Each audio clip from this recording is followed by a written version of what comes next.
સુરતમાં આપઘાતના વધી રહેલા બનાવો વચ્ચે પાંડેસરા વિસ્તારમાં એક પરણિતાનું શંકાસ્પદ હાલતમાં મોત નીપજતા પોલીસે તપાસ હાથ ધરી છે. પરણિતાના આપઘાત મામલે પોલીસ તપાસમાં તેના પગ જમીન પર વળેલા અને અડેલા જોવા મળતા હત્યાની આશંકા સેવાઈ રહી છે. સુરતના પાંડેસરા વિસ્તારમાં આવેલા મહાલક્ષ્મી નગરથી એક શંકાસ્પદ આત્મહત્યાની ઘટના સામે આવી છે.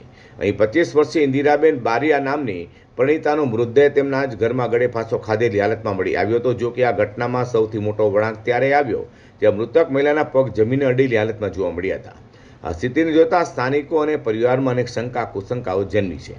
પાંડેસરા પોલીસે અકસ્માત મોતનો ગુનો નોંધી આ મામલે આત્મહત્યા છે કે હત્યા તે દિશામાં ઝીણવટભરી તપાસ હાથ ધરી છે. તો બીજી તરફ પોલીસની પ્રાથમિક તપાસમાં સામે આવ્યું હતું કે મૃતક ઇન્દિરાબેનનો તેમના પતિ આત્મજા બારિયા સાથે કોઈ બાબતે ઉગ્ર ઝઘડો થયો હતો. ઘર કંકાસી કંટાળીને મહિલાએ આત્યંતિક પગલું ભર્યું હોવાનું મનાઈ રહ્યું છે. મૃતકનો પતિ આત્મજા મજૂરી કામ કરી પરિવારનું ગુજરાન ચલાવે છે અને દંપતી મૂળ મધ્યપ્રદેશના જાંબુઆ જિલ્લાના વતની છે. પાંડેસરા પોલીસે 25 વર્ષીય ઇન્દિરા બારિયાના મૃતદેહને કબજે કરી પંચનામું કર્યા બાદ તાત્કાલિક પોસ્ટમોર્ટમ માટે નવી સિવિલ હોસ્પિટલમાં ખસેડ્યો હતો.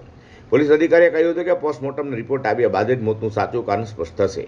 હાલમાં પતિ અને પાડોશીની પૂછપરછ કરાઈ રહી છે જેથી સત્ય બહાર આવી શકે.